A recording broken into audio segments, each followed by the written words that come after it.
How are you? Welcome to the Entrepreneur Experiment podcast with me, Gary Fox. If you're a regular listener, you'll know I'm all about building your brain, your body, and your business. Today, we're focused on the body. I have one of the world's leading experts in increasing your health span, your lifespan, and also your soul span. I have longevity cardiologist Dr. Paddy Barrett. The information you're about to get in this episode is phenomenal.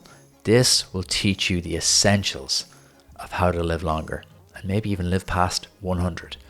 Here's my chat with Paddy. Paddy, welcome to the pod. Good to be here. I was commenting on your very slick and crisp setup. Well, it's not my first rodeo doing this stuff, so I have other skills, nunchuck skills included, but you know. We'll start with a little formal introduction. What's your role and what do you do? I am a preventive cardiologist, so I'm the cardiologist you want to see years before you have a heart attack rather than before you have one. Preventative. I love that word. That's kind of been my focus for the last 5 years, and that's kind of how I stumbled across your content. How I stumbled across you was about 6 or 9 months ago on Twitter. You just kept appearing, and it's rare because I'm always looking for Irish people to follow, and it's very, very rare that someone in your space pops up. So you've a big following on Twitter. You're 50k plus. Like, how did that come about? Well, I had joined Twitter, well over a decade ago, and so you know I had a reasonably big following in terms of like small thousand, 10 years ago, and so this was kind of part of my time in California. I was training in a medical institute there, and there was a big focus on both digital technologies and also kind of the technologies that integrate them, social media, etc. So my mentor at the time, a guy called Dr. Eric Topol, is a huge advocate of Twitter. We all kind of followed suit in that sense, and then it became very quickly apparent that in terms of keeping up with medical science, it was probably one of the best ways of doing so, and also seeing the conversations between really legends in the field who were debating and discussing different ideas at the time. So it was just an unparalleled opportunity.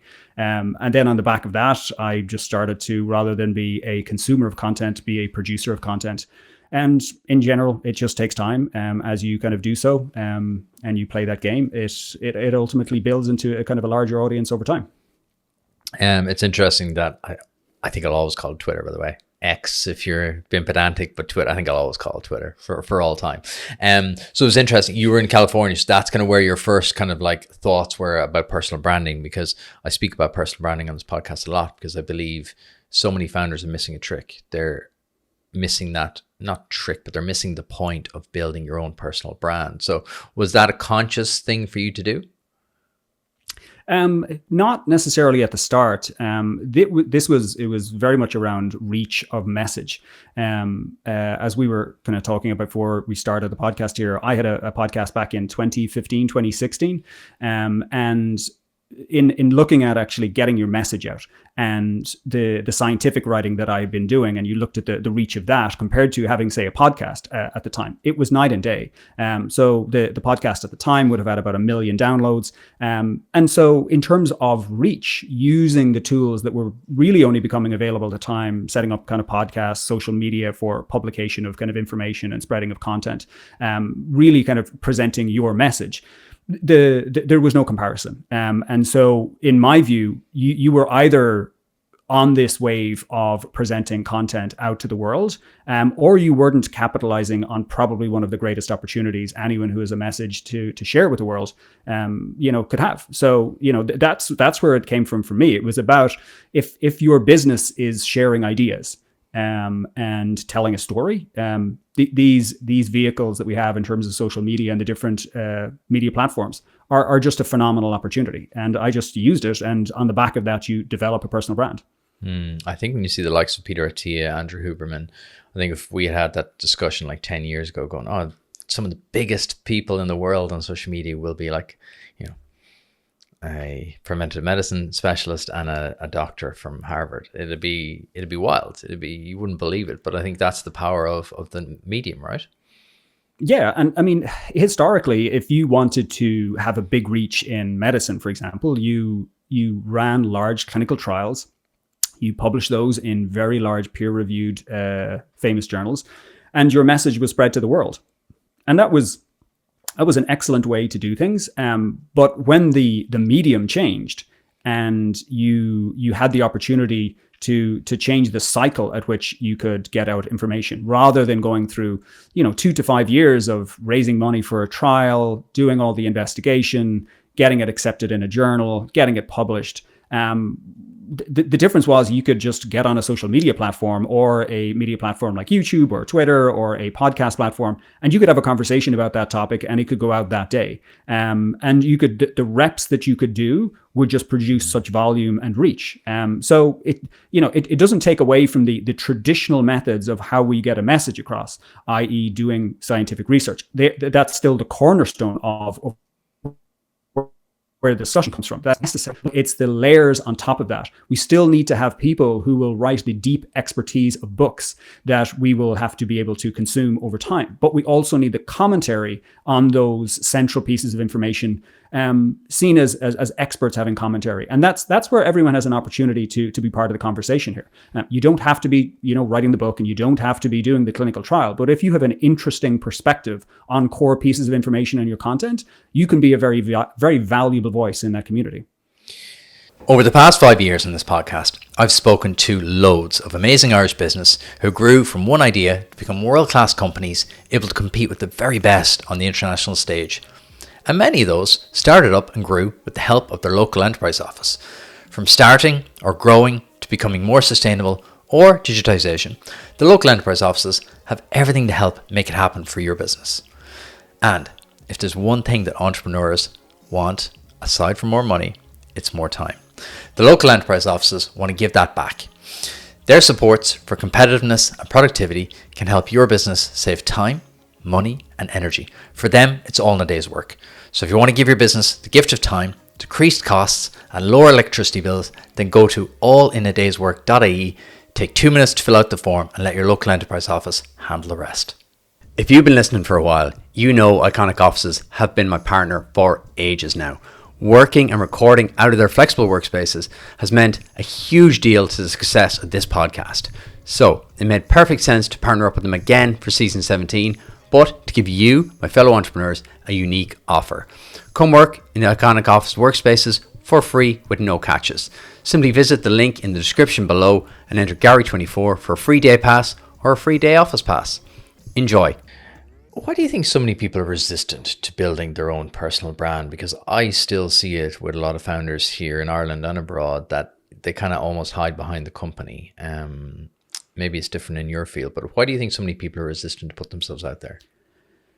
I think there's a lot of reasons. The first one is I think people don't really see the value in it up front. They don't realize that the reach is there and the opportunities that can come from it. I think a lot of people will just see going on social media as being a lightning rod for criticism or adverse commentary, etc. But the problem is that I think as humans, we're not designed to actually communicate in the way that social media platforms allow us to. In terms of, I have 50,000 followers on Twitter, and I will write a tweet or a thread, and it will be get high engagement, and it'll be seen by a couple of 100,000 people. But we're not designed as humans to say stand up in front of Crow Park or a large stadium and say, I'm going to say X, and now I want you all individually to give me your response in terms of what you think of that. We're not designed to work that way. So you really have to get your head in a position whereby you're saying, listen, here is my message. I'm going to put it out there. If you find this valuable or interesting, great. If you want to have a positive kind of interaction or dialogue, great. But you have to remember that is the type of a communication platform that you're on. You have to look at it like a tool. You can't take in all the commentary that comes back to you in that format, just like you wouldn't stand on a stadium, in a large stadium and receive the feedback from every single person there. It's a good way of looking at it, actually. How do you deal with the negativity or kind of the hate you might get on social media? Really simply, I realized that my front of house in terms of what I do is very much on point and around the niche of cardiovascular health. And so I'm talking. So I don't talk about really anything else outside of that, which I believe is part of my professional identity. So my opinions on this are based on objective data or my kind of often kind of slant on it. And people are free to read that information and find value in it. But if you don't find value in it and you want to, comment on something I say that I think is more of an ad hominem attack, it's very simple. I either just entirely ignore it, or more often than not, I will simply mute the person on Twitter, and specifically mute them and not block them. The reason is that if I block someone, they know that I have blocked them, and therefore they know that they've tweaked me in terms of irritated me to actually take an action. Whereas if I mute them, they're just speaking into the ether, and I never hear anything that they have to say. So I rarely read most of the comments. I see it as a public announcement platform. It is not for dialogue, just the same way as I said about the standing in front of a stadium.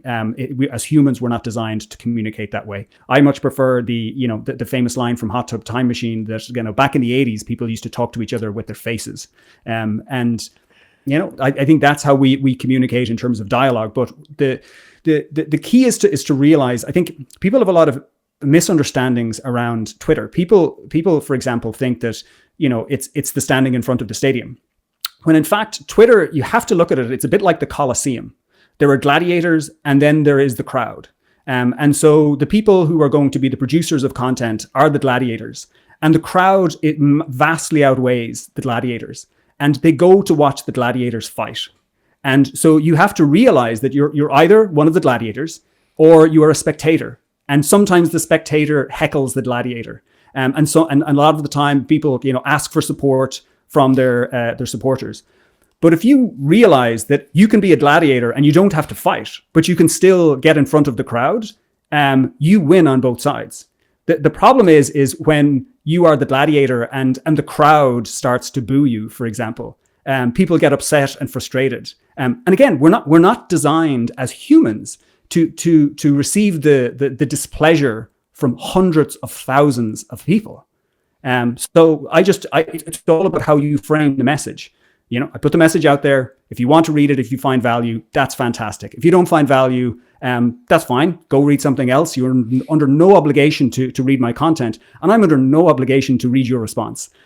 So I just simply look at it that way. So that makes my life a lot easier.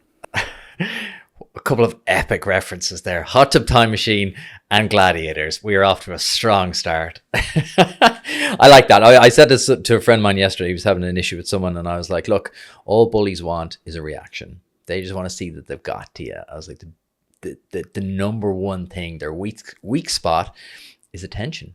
If you just take that away, if you just silence anything to them, it kills them. I like that. It's a very healthy approach. Talk to me about your kind of preventative medicine, right? This is kind of the key area I wanted to talk to you about, because I think in Ireland, maybe globally, you can kind of enlighten me more on this. We very much focus on the problem. You go to the doctor when there's a problem. I get my bloods done twice a year, preventative, right? And when I say it to people, they're like, why'd you go to the doctor? I was like, to get my bloods done to find out what might go wrong. They're like, oh, but why would you do that? There's really a kind of like, I go to the doctor when I'm sick mentality. Is that an Irish approach, or is that global? That's a global problem. And that's a reflection of just the way that healthcare is set up in general. And that's not a criticism of healthcare. I think if you look historically, 100 years ago, doctors, for the most part, were doing things that were probably barbaric and of no help to anyone. The only people who probably were doing some value, were surgeons who were lancing boils and opening abscesses. And they actually got disbarred from being doctors, and that's why they're called Mr. in the Irish and UK setup. But the doctors who were treating patients with medicines were probably doing tremendous harm. And then we fast forward, through the evolution of science and how we go through the kind of the scientific revolution, and we arrive at a system which is actually incredible at treating diseases. So the role of the doctor is to meet someone when they have a problem, typically defined by a disease, and be adept at actually treating that, diagnosing it, and providing the infrastructure of support around it. So historically, and in an amazingly effective way, medicine has been a reactionary system to the presentation of illness. What we've learned over time is that those illnesses are very much predictable on an odds basis based on certain inputs. So therefore, if you change the inputs, you can change the odds of the output. And people have recognized this and are starting to kind of apply this in a much more focused way in terms of their individual health. But they're trying to do it within a healthcare system that is really just set up to deal with diseases predominantly, not always, but predominantly, and is also totally overwhelmed with the tsunami of chronic diseases that currently exist. So the opportunity for you to be able to execute on that plan within the current infrastructure is just not optimal. And that creates a number of problems. One is that people know that this opportunity exists, and so they go to find solutions elsewhere outside of really structured medical environments, and they find recommendations from people who maybe don't have the same level of integrity or scientific training. To be very diplomatically put, mild Paddy. About it, and so therefore, people end up with like loads of crazy recommendations about how to approach things. And so this is the kind of the dilemma that we find ourselves. And medicine is slowly building out, I think, platforms for people to take that approach in terms of look at this on purely an odds basis and say, listen, what's the most likely condition that's going to kill me? Is there elements of risk that I can identify up front? Can I pull levers of risk reduction hard early so that I can actually de-risk that kind of probability to increase the probability that I will live longer without a major chronic disease and live at a higher quality of life, both from a physical function point of view, a cognitive function point of view, and then look at that long life with those health span features in place and ask yourself fundamentally, what are you going to do with that time? And so I think people for years have been trying to kind of pull together all the different strands of how that works, but we're slowly seeing, I think, opportunities for that to be packaged together in a much more structured healthcare environment, delivered in a scientifically valid way. And hopefully we see that crystallize into much more kind of structured products. Yeah, and I think that's why your content resonated with me so much. I said this to you before we got started that, over the last kind of like 5 years of doing this podcast, I've really shifted my focus to body, first brain, then body, then business, and trying to like bring that knowledge to founders. So that's why I was so excited to get you on today, because I think there is a lack of, as you said, quality, medically proven knowledge. There's a lot of info. The world is full of info about like what you should be doing and what latest fad is. So I was very excited to get you on from like a medical perspective to talk about the big things, like what should founders be doing. So let's dig into it straight away. You mentioned a couple of like key risk factors there, and key diseases that can kill people. And I think that's why I love the quality of your writing as well. It's so accessible. Like you present ideas in a very clear and actionable way. So kind of talk to me about the key risk factors first people should be thinking about. Well, again, I think from a risk factor perspective, you're getting into the tactical approaches in terms of how you're managing risk.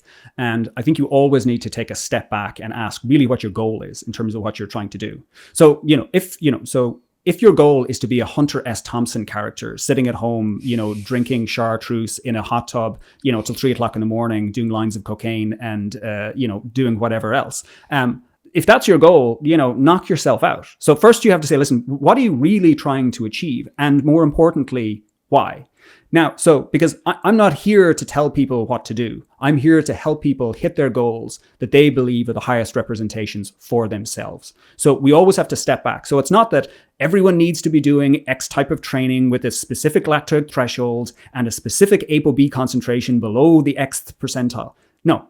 Ask yourself, what is my goal? And then you're looking for me is I look at health through the optimization of 3 main variables. One is lifespan, how long you will live. 2 is health span, the quality of kind of your cognition and your movement in the world. And 3rd is soul span. And soul span is the idea of, are you actually actualizing yourself in the world? Are you becoming the best version that is the highest representation of your truest values? Because the only reason that you want to live longer and with a higher quality of life is that you can use that time to be the best version of yourself. And that becomes your why. That becomes the motivation that you will take on the hard challenges of doing the things that will make you live longer and hopefully delay the onset of major chronic diseases. And it is only when you have answered those questions appropriately will you be able to move forward and address this question. And so it is understandable that people want to go straight to the tactical information of, your blood pressure is a number 1 risk factor for death globally, worldwide. What should your blood pressure be? And it's really important that people get that right if longevity is of interest. But step back first and ask yourself why you want to do this in the first place. Because this provides the framework and the motivation for doing it. So that's how I do it, rather than kind of jumping into the tactical things first. But if you want kind of the optimization around, I want to live longer with a higher quality of life, and it's, I want to be around so that I can play with my children and grandchildren and do all those things, you have to look at this on an actuarial math basis. This is not about kind of like putting your finger in the air and having a kind of, people can choke from pens, so I should get rid of all the pen caps in my house. And it's like, yeah, technically you could die swallowing your pen, but like on a probabilistic basis, that's highly unlikely. So you have to look at mortality data and you have to say, listen, what do most adults die from in the developed world? And they die from cardiovascular disease, cancer, and dementia. And that's predominantly looking at people who are non-smokers, because I think if you're a smoker, you're not really interested in preventing diseases, because as Carl Jung says, show me what you do. You are what you do, not what you say. So, if you're still smoking, you're really not interested in that. So kind of, you're gonna have to prove it to me. So cardiovascular disease, cancer, dementia. And then we look at our ideal phenotype in terms of who is the person we're trying to emulate. And that person we're trying to emulate is the healthy centenarian, the person who lives to 100 years of age, has no major chronic medical conditions, is able to do many of the things that you would hope to do at that age. They're not perfect, and has their cognition intact, and maybe has spent a life doing something that is purposeful and meaningful. So then we ask ourselves, how do they get there? And the real answer with them is that it's probably, in terms of those later years, is probably genetics. So then you have to say, how can we look at what they die from as a model? And they die from one of 3 things generally: cardiovascular disease, cancer, and dementia. So they die from the same things as everybody else. The key difference is they get those conditions 20 to 25 years later than everybody else. So the goal here is not to prevent the onset of cardiovascular disease, cancers, and dementias forever. It's about to delay them, ideally 10 to 20 years. Maybe we won't live to 110 years of age, but maybe if we apply the same model, maybe we can live an additional 10 years. So maybe that means not dying at 75, it's dying at 85, or 85 instead of, 95.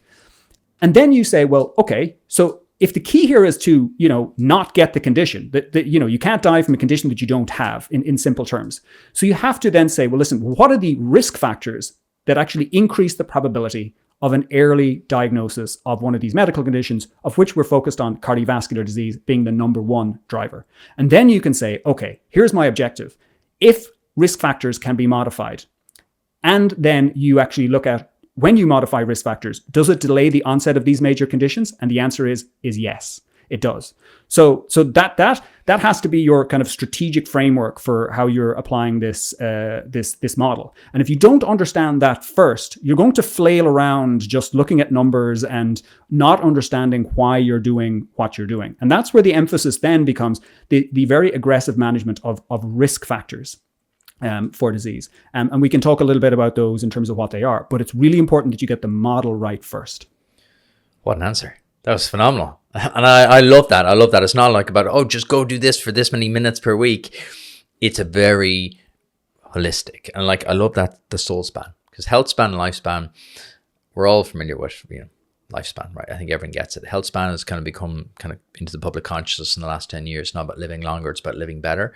And then soul span, I love that. Having your purpose, like, why are you living longer? What's that reason? I think that really resonates. So thank you very much for sharing that. So the 3 biggest things: cardiovascular, cancer, and then dementia. you talk then about, aggressively going after it. So what are the aggressive steps you normally take? So then you're in this dilemma where you have to look at what's the difference between average and optimal. So, most adults should be active. What does that mean though, in terms of activity? If you look at the way I look at it is you have your prevention pyramid in terms of the four fundamental pillars will be around your exercise, nutrition, sleep, and stress. So this is a lifestyle approach first. I would argue that sleep and stress have to be at the bottom of that pyramid in terms of, because if you don't have sleep and stress right, the opportunity to have nutrition and exercise right is incredibly poor. So you then kind of look at these four parameters and you say, am I optimizing those as best as I can to achieve the goal that I'm looking to do? And so when we talk about nutrition, for example, to start, it's one of my least favorite topics to talk about because it is so mired in controversy, and it doesn't have to be.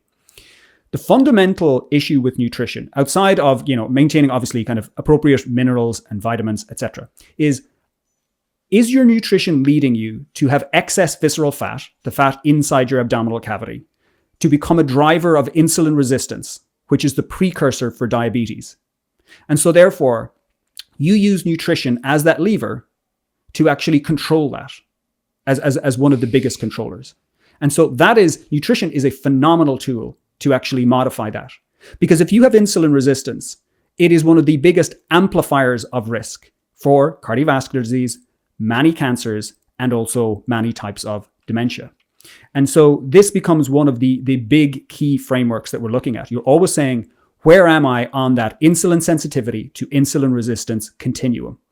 Knowing that you can move very freely up and down it in both directions. And it is largely driven by excess visceral fat in your abdominal cavity.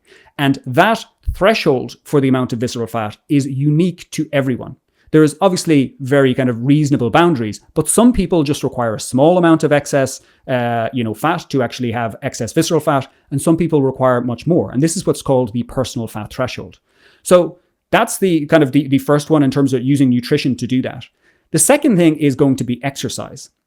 And exercise, in terms of, if you're saying, well, most people should go for a walk and get, 7,000 or 8,000 steps per day.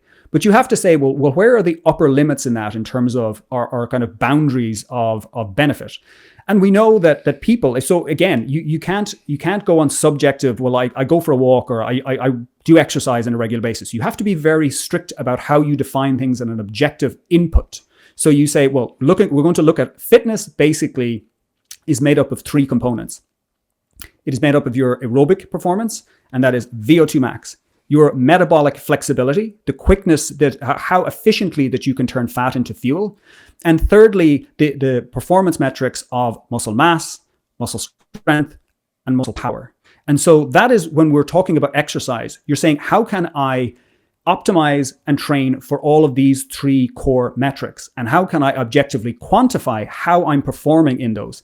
Am I at average or am I above average? And if your aspiration is to be above average as an 80-year-old or 90-year-old, and the idea of, being a kind of an average 80-year-old kind of unsettles you, if you want to be an above average 80-year-old or 90-year-old, you have to be an above average 50-year-old.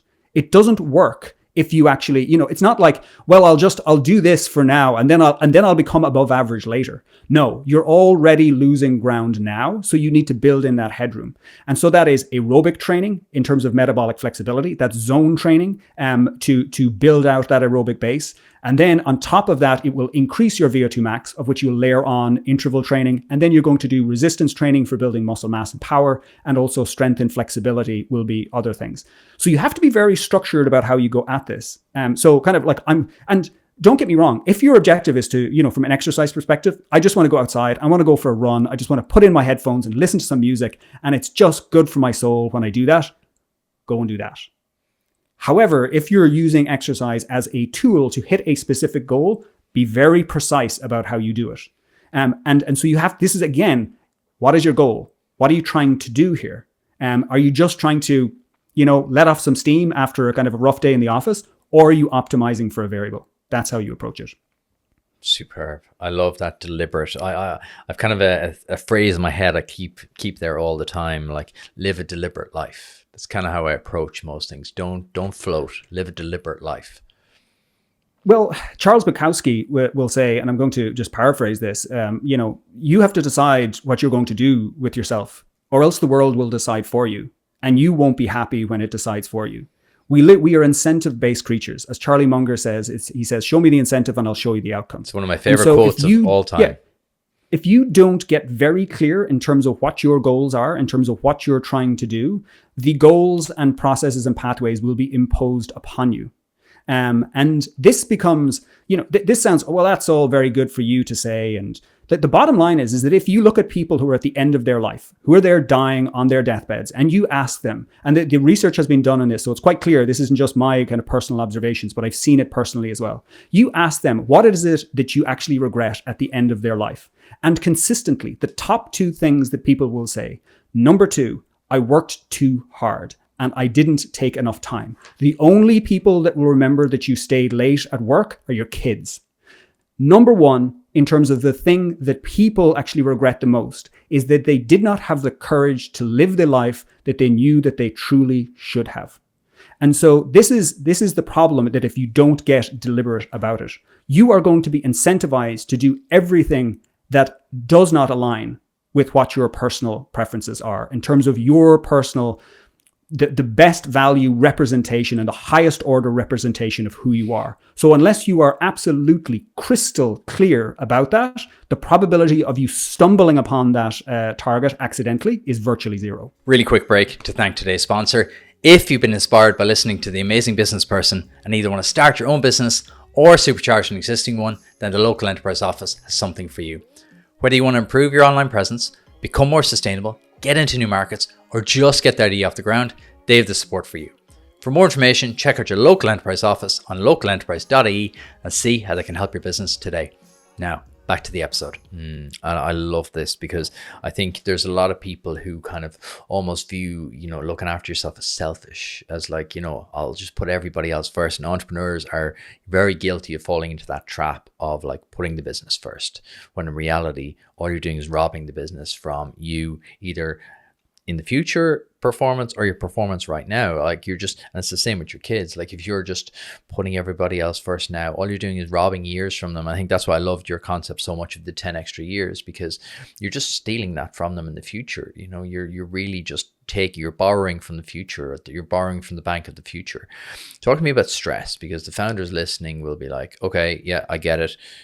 They're very logical creatures. They're very much probably tuned into a lot of what you're saying. And I love to see so many founders now getting massively into their fitness, but a lot of them struggle on the stress aspect. Talk to me about that. So first you have to understand what stress is. Stress is not the adversity that you face in life. Stress is your maladaptive response to the adversity that you face in life. Stress is the maladaptive response to your expectations of your life. Stress is not the adversity. The flood will always come. It is how you respond cognitively to that load that actually determines stress. So the simple answer is, it becomes irritating, for example, when you hear a car alarm going off outside. The car alarm intrinsically is not annoying. It is your response to the car alarm that makes you irritated. So always remember, this is the idea of mind the gap. There's a gap between what your thoughts are and what your emotional response is to it. And for most people, they are very, very tightly connected. So always understand, though, that your thoughts do not have to translate into emotions. As Mark Twain famously said, I've suffered a great many tragedies in my life, most of which have never happened. And so most of the stress that people actually experience in life is not a stress based on objective, real problems. Of course, that happens to people. Bad things happen, tragedies occur, people die, awful things happen in life. They are absolutely soul-destroying, awful moments in your life. And that, it's very hard to say, well, I'm just going to be balanced about it and not respond emotionally. No one is saying that you should try to do that. Where most of the stress comes from in life is the anticipation of something that might happen, or your rumination about something that you said or did. So most of your stress is a self-imposed narrative on an expectation typically of the future of something that may or may not happen. So you are suffering twice. And as the line goes, pain is mandatory, or pain is inevitable, but suffering is optional. And so the pain will always happen. The question is how much are you going to suffer? And this is a tool that we can all train. And it's not to say that you will never suffer ever again in terms of as you approach this, but you can deploy skills that can dampen the amplitude of that distress and suffering. You can dampen the duration of how long it happens for. And that is a learned skill that you can actually develop. So I personally believe that if you look at someone's cognitive well-being in terms of their freedom from the maladaptive impacts of stress, is if you have that as a chronic issue, it will be an acute issue from time to time for everyone. But if you have that as a chronic issue, the probability of you being able to make the appropriate decisions in life for you to be able to hit the goals that you want to hit is very low. So first and foremost, you have to protect your mind, because if you don't protect that, the probability of you being able to perform appropriately across every other domain has been obliterated.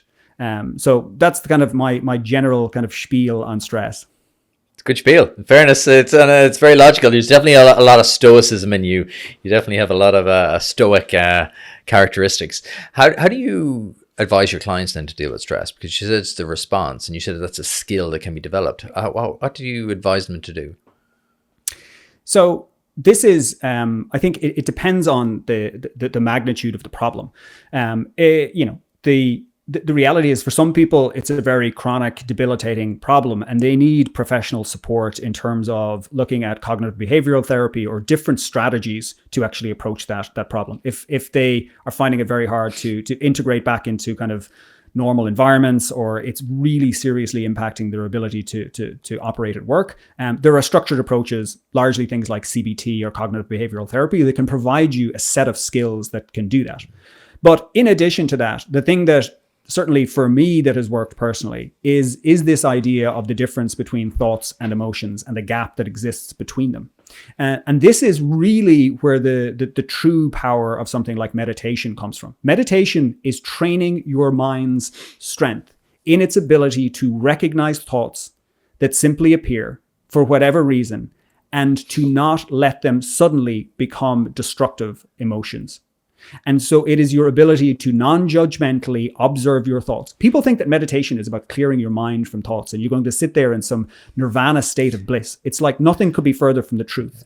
The reality is that it gives you that opportunity to stretch that gap between thought and emotion just enough that you can recognize it for what it is and not let it bear down on you with the emotional valence that it typically does.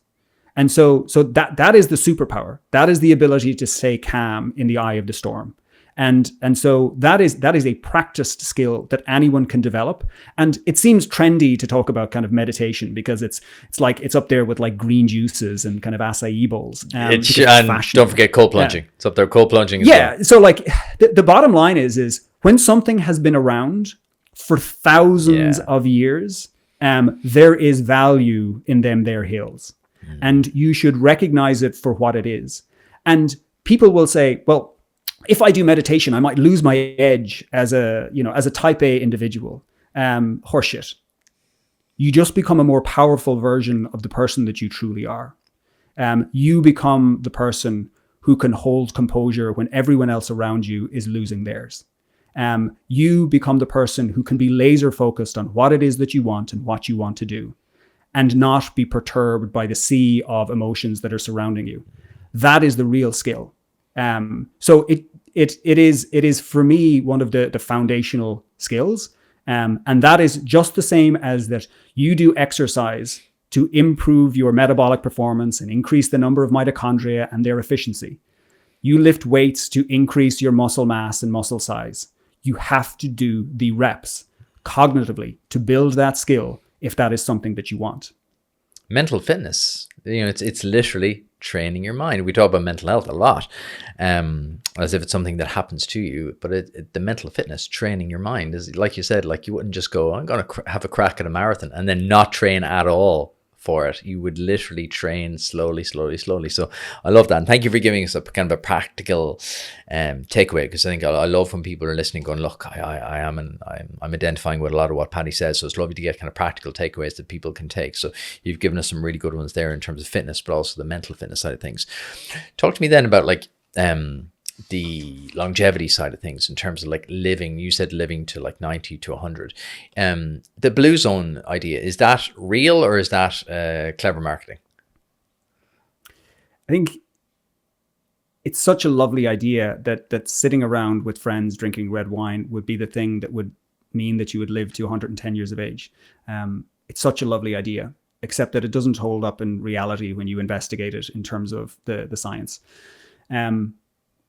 The literature around this, I mean, if you just think it from just a first principles point of view, the classic examples of the blue zones, and then you say it's typically this small town in the Mediterranean where people, walk around and they spend time with family and they have faith, and they have dinner with their loved ones, and they drink some red wine, and they eat mostly vegetables. And you go, yeah, they're all really sensible things to do, like truly, really sensible things to do, with the exception maybe of the red wine. The reality is that pattern of life exists across so many different types of small villages around the world. Yet, for some strange reason, we do not see that signal of people consistently living to beyond 110 years of age. And so you have to ask yourself, well, why is that? Is there something in the water? Is there something unique? And when you actually look at the other factors that actually link up most of the blue zones, you'll find that it's poverty, illiteracy, high rates of smoking, remote areas from actually registration of birth and death, and very poor record keeping. And so when you actually look at the adoption of census records and mandatory birth registrations across the different states in the United States, the rates of supercentenarians, i.e. those people who live beyond 110 years of age, drops immediately off a cliff the minute you introduce mandatory registration. If you are a supercentenarian in the United States, you are 1.5 times more likely to be born on the first of the month. If you are a supercentenarian in Japan, you are 2.7 times more likely to be born on the first of the month. So quite frankly, I think that blue zones, the commonalities that exist to them are really great foundational approaches to improving your health in general. And if you were to apply them properly, you probably will live another, several years, maybe 10 years extra, but it's not going to make you live till 110. And the reasons that those blue zones exist are likely artifacts of record keeping rather than lifestyle.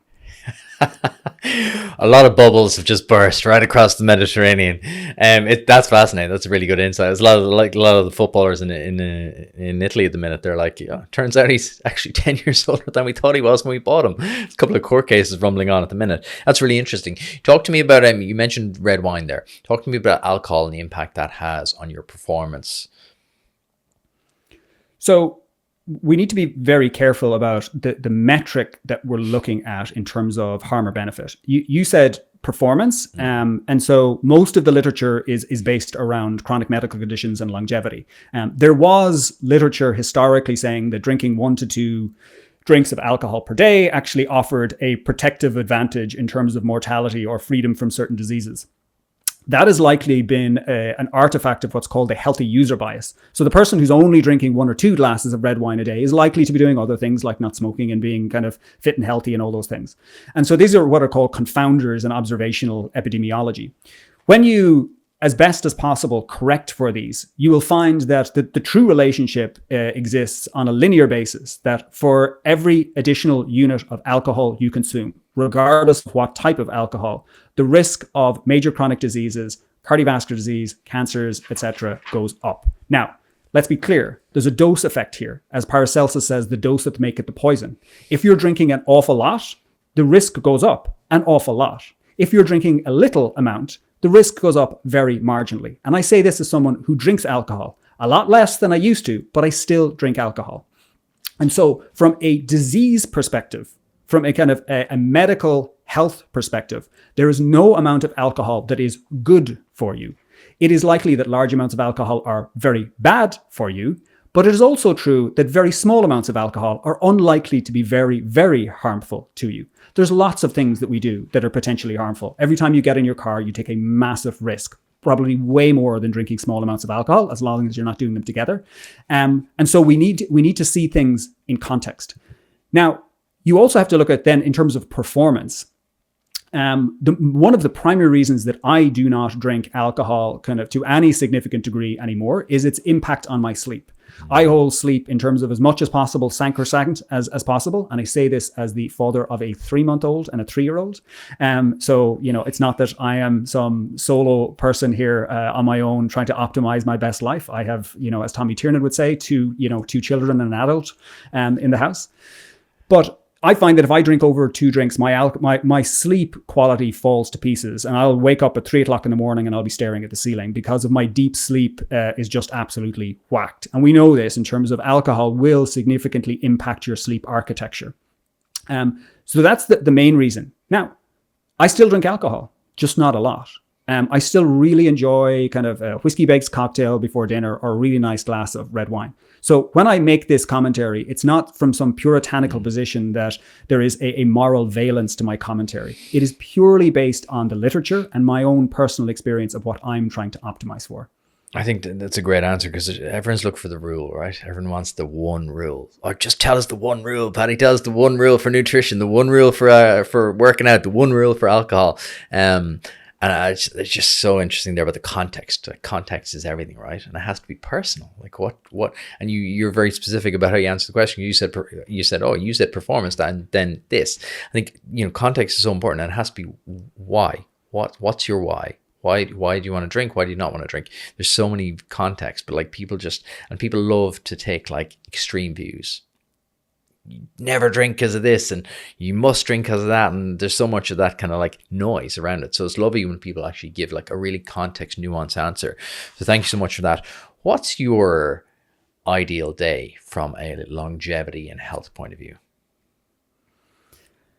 It's really simple. It's getting a full night's sleep, waking up, spending time with the people that I love, and moving in nature. That's it. That if my ideal day is that. If I could have nothing else for the rest of my life, if I could just have that would be enough. There's 100 people cancelling their Athletic Greens subscription as we speak. Yeah, I think again, you have to look at the major things in life, and again, you have to look at what's your priority. I mean, I'm not training to be an Olympic 100-meter sprinter. If that was my goal in life, I would have to live my life very differently. If my goal was to be the CEO of a large multinational corporation, or to be the CEO of a small agile startup that is on a shoestring budget and is bootstrapping its way through kind of the production of its MVP, your life looks very different. But for me, I've learned to be incredibly intentional about how my day-to-day looks. To give me the freedom and flexibility to live the life that I want to do. And I've worked incredibly hard to craft that position. And I have sacrificed an incredible amount of things that probably I don't value as much, but historically I valued more to have that. Because again, I realized what is the best representation of who I am and how do I get to live that in the world? And you do it on purpose. Talk to me about that. What are the major things people still overlook, and what are the kind of the minor stuff people are constantly obsessing over but isn't really important at all? Supplements, probably number one, is the one that I think is majoring in the minor. They're so attractive because it's what I can do is I can pay money to do the work that I actually should do. And the reality is it's do the work. Don't ask for the hack. Don't ask for the shortcut. Don't ask for the quickest way to get from A to B. Sit down and do the work. I call it AICT, ass and chair time.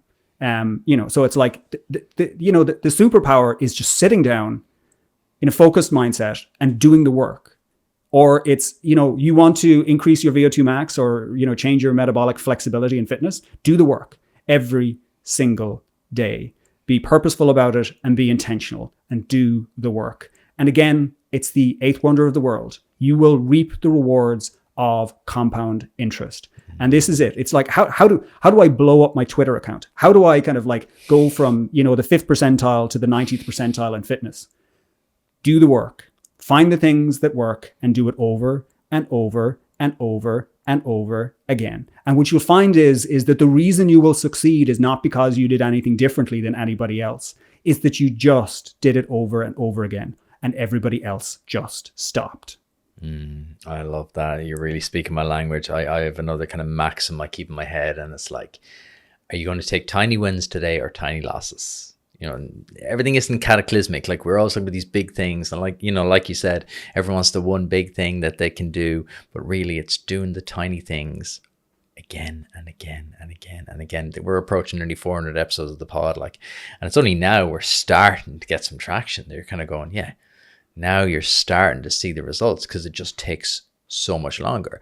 Talk to me then. Right, we're going to do the work right now. There's founders listening right now. What work should they be doing? Let's give them the 80% that they must be doing right now. And I'm asking you a very difficult question. I'm very conscious because I'm asking you to give broad strokes to a very broad audience. But what's the 80% that people just must be doing? What are you trying to optimize for? Let's say longevity. The 3 golden pillars you're talking about there. We're looking for people to improve their health, increase their lifespan, and their soul span. So simple things. Number 1, get 8 hours of sleep or as close to it as makes no difference. Some people need 7 hours. Some people need closer to 9. The bottom line is you're going to need somewhere in and around there, and try and get that reliably 7 nights a week. That, you don't get sleep right, everything else falls to pieces. So that should be your number 1 priority. There's people listening. It's like, I have a small baby. I have, I do too. So sometimes it all goes to shit. But we're always just getting back on the horse and actually working toward that. So make that the highest order priority. Go to bed at exactly the same time and get up at exactly the same time, 7 days a week. But what about the weekends? Yeah, those two. If you want to have social jet lag, sure, knock yourself out. But what, I can't stay out till 2 a.m. with my friends. Well, then don't do that, And so the answer is again, what are you trying to optimize for? And is it important enough for you to do it? So sleep, number 1. Number 2, it has to be around exercise. If you are not doing exercise on a very regular basis, including both aerobic and resistance training, you are missing out on the biggest potential gains in terms of longevity and health span that are available to us. And there are no shortcuts. We know that people who are in the highest levels of VO2 max, in the top 2.5% of the average population, not Olympians, but the average population, if you are in that compared to the bottom 25%, you are 5 times less likely to die from anything over a 10-year time frame. And there is nothing in medicine that actually compares to that. Wow. Even if you're in the top 25% compared to the bottom 25%, you are 4 times less likely to die. That's 4 times, not 40%, but 4 times less likely to die from anything over a 10-year time frame. If longevity is a goal of yours, if it is anywhere in your aspiration, if you are not exercising, you are not serious about longevity. It is the biggest lever that we can pull, and so therefore it has to be part of your week. Beautiful. Literally speaking my language. You're just reaffirming, and this is simple things, right? Sleep and move. Right? But consistency. I want to just ask you one quick question about the exact timings thing, because that's only something I've become aware of in the last kind of 18 months or so. Why is that so important to go to bed and get up at the same time? It's to do with there's basically a symphony of chemicals that are going up and down throughout the day in your body. Adenosine, melatonin, various different neurohormonal chemicals. And so they will have a cadence across your day, and you want to synchronize all of those. So basically you want adenosine rising throughout the day to build sleep pressure. You want it to have it reaching its peak when you are going to sleep. You are going to eliminate external light sources so that you get a spike in melatonin. You will match that to your normal cortisol rise and fall that actually operates across kind of a twice daily peak. And as you line up all of these 3 things together, including the temperature of your environment, all of those should strike together, and you will naturally fall asleep without any issue. And then they will all go into reverse in the morning time, and you will naturally wake up in the morning. people constantly go on about how do I get up early in the morning and what strategy do I use? You know, the game is won before you go to bed, not when you're getting up. You do not need to set an alarm clock to get up. You need to set an alarm clock to go to bed. And it has to go off the same time. That's when you use your alarm clock, because if you do it that way, you won't need one in the morning. And so that is why it is about orchestrating that symphony of chemicals and temperature so that they all fire at exactly the same time and then go into reverse at exactly the same time when you're going to sleep and you're waking. I never really fully understood the impact of sleep until we had our daughter 16 months ago. It is dramatic. Like 20, 30, 40% performance drops when you're beleagueredly tired. It's phenomenal.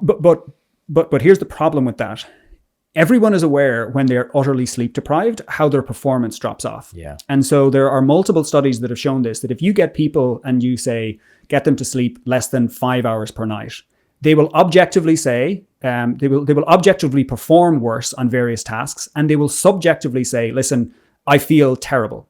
If you get people to sleep more than 7 hours per night, they will say, I feel good, and they will objectively perform well. So no surprises there.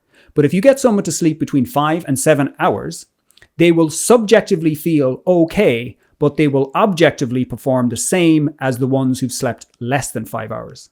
So it's in that middle ground where you think that you're okay, but if you look at the objective metrics, you perform just as bad as the lower group.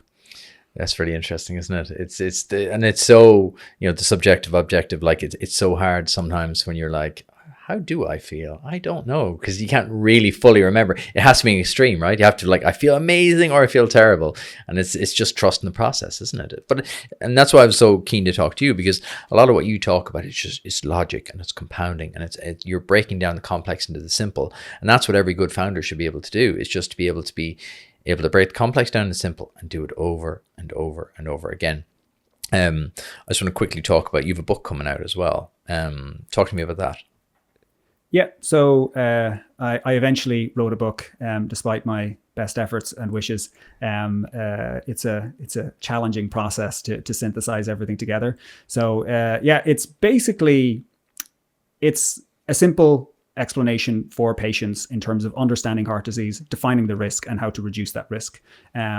And so it's the compendium of information that I wish that I could hand to my patient and say, listen, if I had an opportunity to explain these things, so all the things that we're talking about here in terms of, like, tell me about sleep, tell me about how that impacts my risk, and tell me about how to actually improve it. It's like, yeah, just these 2 chapters here on sleep.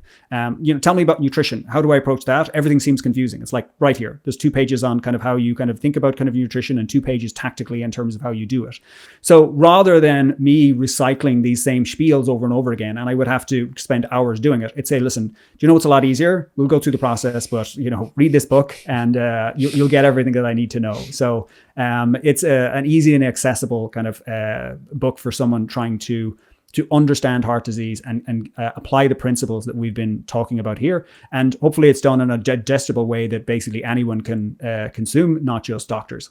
Yeah, I have to say, you have a beautiful writing style. Like your weekly newsletter is just, it's so accessible. Like, because for someone like me who's kind of engaged in their health, but still doesn't have mass medical knowledge, it's so accessible, because you've a lovely narrative quality to the writing.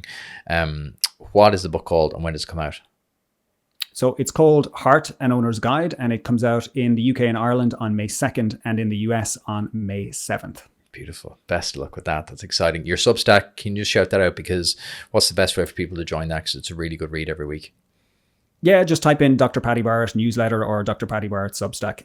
You'll get it there, and you can sign up. It's a free weekly newsletter that goes out and talks about everything we've been talking about here in terms of lifespan, health span, and soul span. And Twitter is probably the best place to find you, is it?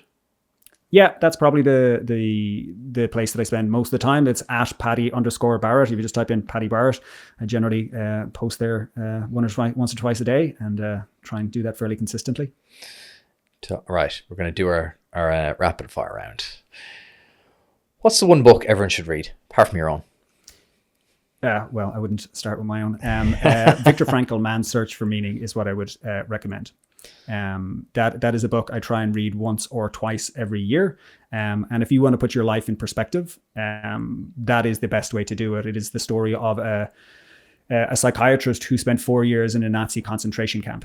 And basically it is about crafting the narrative of your life insofar as that bad things will happen to you and the world will conspire against you, but you can always choose what to do next.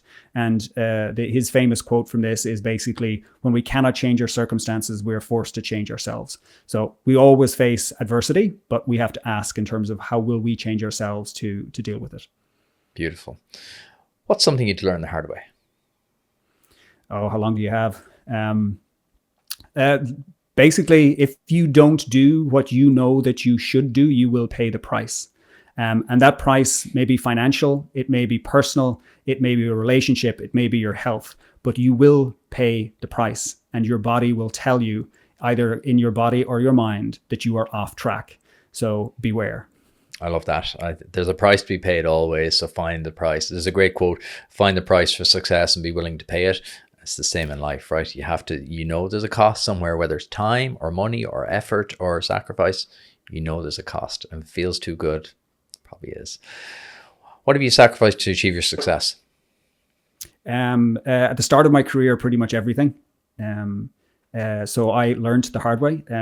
Friends, family, everything.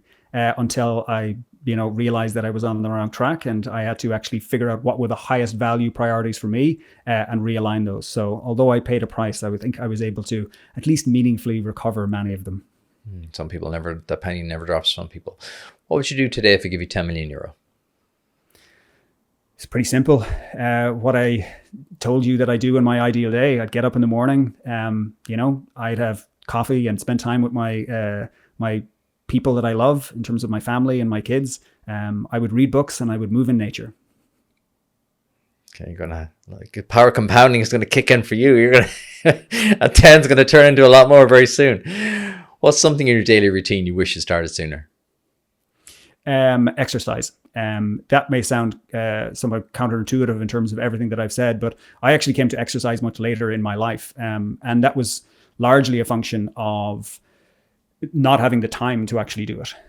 So it was only when I was able to design my life in such a way that I gave myself the time that I was able to devote enough energy into exercising. So yeah, through my teenage years, I played sports and things like that, but I never really, I think, used exercise in the way that I should have. And so it was only later in life that I really took it seriously.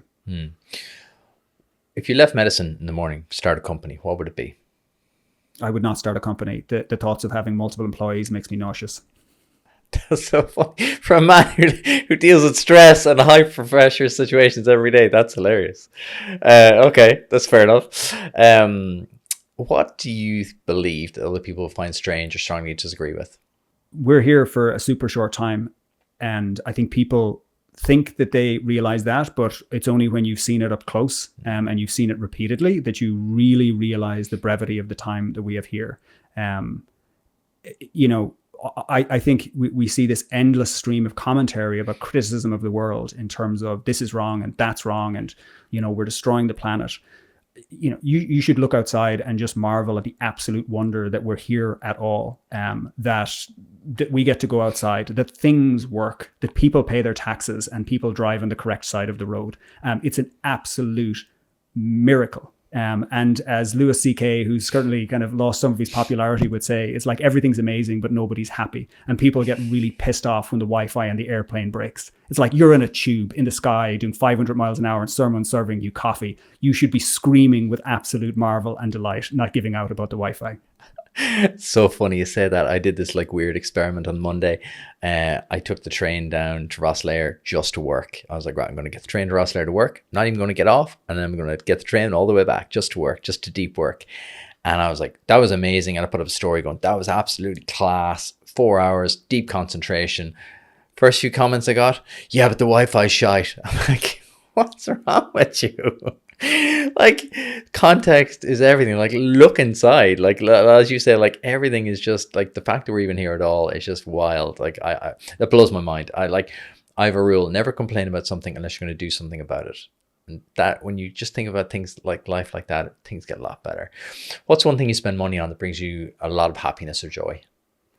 It's money is not something that typically the spending of it brings me happiness and joy. I think, as I've said multiple times before, spending it's the free things in life that bring me the greatest amount of money, greatest amount of joy. I am happiest with people I love in a forest. That costs sweet F all. We're going to buy a forest, so that 10 million. I'm going to help you spend that money. We're going to buy a forest. What's your final piece of advice to everyone listening that they could take away to kind of like improve their kind of overall health span, lifespan, soul span? Life is short. Act accordingly. Paddy, that was beautiful. Thank you so much. We've kind of covered where people can learn more about you, but is there anywhere else you'd like to direct them? No. Best place. Head over to Twitter. You'll see all the kind of the chaos there. Dr. Paddy Barrett, thank you. That was an absolute pleasure. Thanks for watching. Hope you enjoyed that one. If you did, do me 2 quick favors. Hit like on the video and leave a quick comment. It really helps the channel to grow, especially when it's a small channel like this. If you enjoyed that kind of content, click here to subscribe so you never miss an episode, and click here to watch a brand new video right now. I'll see you back here next time.